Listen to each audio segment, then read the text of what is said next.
Il a dit, vous êtes vraiment une dégueulasse.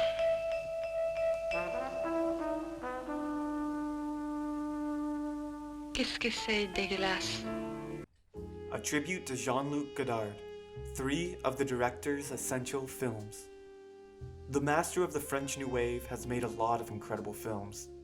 Here's where to start. Among the giants of French cinema, Jean-Luc Godard is perhaps the most iconic. Be it his dark sunglasses and receding hairline, staunch political stances, professional and personal partnership with Anna Karina, or the sheer brilliance of having Breathless be his first feature, he is often the first director to be mentioned in discussions about the French New Wave. Une très jolie nuque, de très jolis seins, une très jolie voix, de très jolis poignets. Born in Paris in 1930, Godard was one of the young critics of the Cahiers du Cinema of the 1950s. In the mid-50s, he started making short films and helping others, such as Eric Rohmer, make their shorts.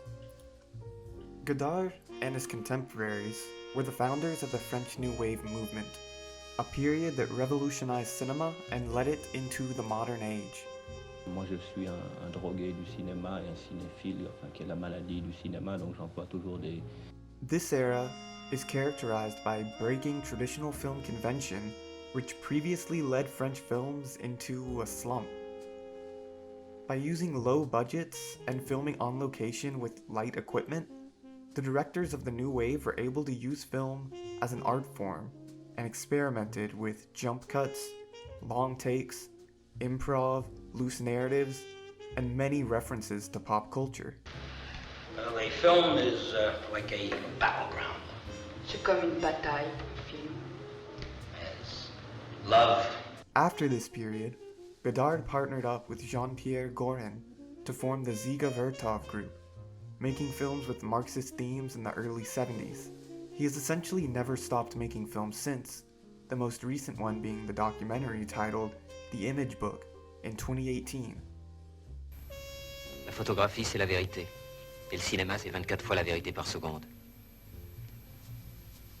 No written word, including the quote above by the auteur himself, or this whole article frankly, will ever be able to truly capture the spirit of Godard. If you are someone who cares about cinema and are unfamiliar with his work on changing that immediately. It's a daunting task when his IMDb shows 130 director credits. This is due in part to his versatility and his extensive documentaries, political films of the late 60s and 70s, and the exploration of documentaries and extensive short films, and a plethora of shorts. It feels like it's a sense of freedom. Anything can happen any moment. You weren't tied to a direct story.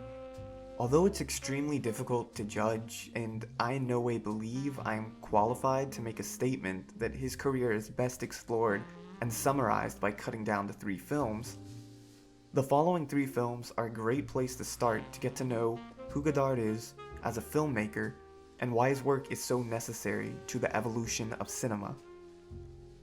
Breathless.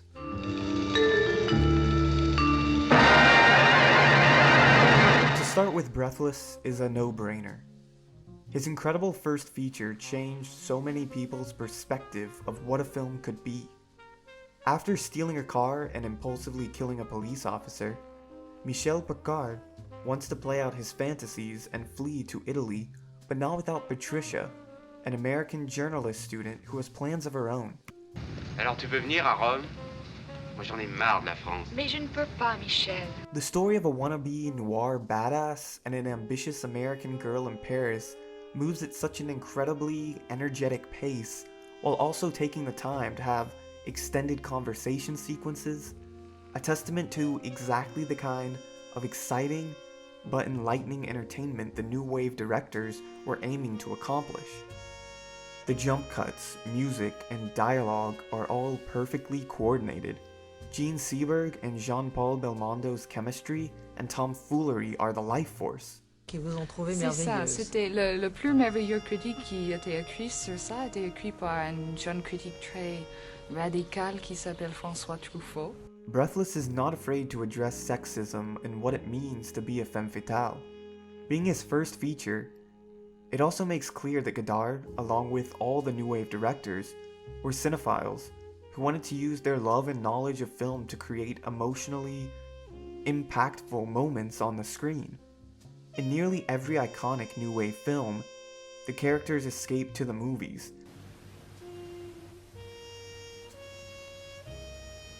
And in many of Godard's films, his characters are self-aware either that they are film characters or of the influence film has had on them.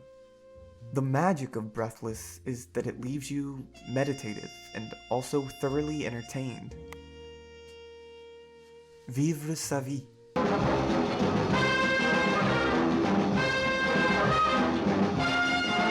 Vivre sa vie is also essential to learning about Godard.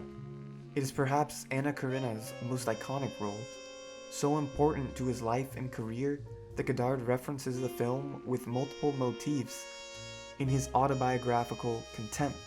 Godard and Karina met when he saw her in a commercial and wanted her for a topless part in Breathless. De faire un petit rôle, et un rôle où il fallait se déshabiller. Et quand je l'ai vu, j'ai dit non, monsieur, moi je ne me déshabille pas, et je suis partie. After Karina refused, he offered her the lead in Le Petit Soldat, his statement on the Algerian War, which was banned in France until 1963, and the couple married soon after. They went on to make 8 films together, but Vivre sa vie remains an important example of New Wave style. The manipulation of music in the opening credits, seeing characters speak from behind, voiceover of official announcements, and the gunshot-timed cuts all echo the Revolution's brave attempts at breaking convention. The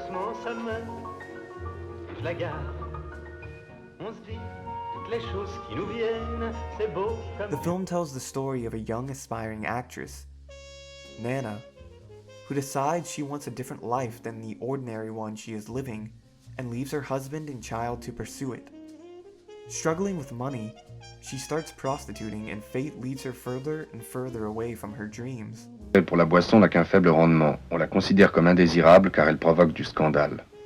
Aside from being a grim story of personal growth and the realities dreamers often must face, it's the film that cements Karina not only as the it girl of the new wave, but as someone Godard was absolutely obsessed with making immortal through film. What could be more personal? Contempt. Dis-moi si c'est vrai d'abord. Non, c'est à toi de me dire quoi d'abord. The answer to that previous question is Contempt. It's very hard to decide between Pierre Le Fou and Contempt as our third Godard essential. Both are about the disruption of his relationship with Karina. Both offer exceptionally beautiful seaside views, both meditate on cinema, and as they are both on the same subject, both descend into tragedy. Piero is otherwise a comedy, a film so full of film references, he almost created a new genre of the self-aware film. She goes, it's as if a couple of movie-mad Frenchmen took a banal American crime novel and wrote down the poetry that they read between the lines. Contempt, being made after the divorce, starring Brigitte Bardot, takes a more reflective point of view only possible after the fact. It tells the story of a screenwriter who was brought on by the studios to help in an adaptation of The Odyssey. While on location, his marriage to the beautiful Camille starts to crumble when she starts to wonder if he only wants her around to charm the producer. The film opens with a Bazin quote. Le cinéma, disait André Bazin, substitue à notre regard un monde qui s'accorde à nos désirs. And then an unforgettable moment where instead of a character looking right at us through the camera, an actual camera looks directly at the audience. It's as if to point out the part fantasy had in his marriage, and the ways he might have idealized Karina through his art. The film is also about sacrifices, or rather betrayal. artists make to their craft when business becomes involved. Godard reflects, when it comes to making movies, dreams aren't enough.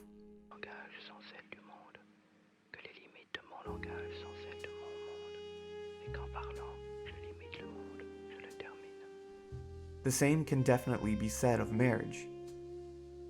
Once you've seen these three, check out some other great Godard films, such as Masculin, Féminin, Une femme est une femme, and Band of Outsiders.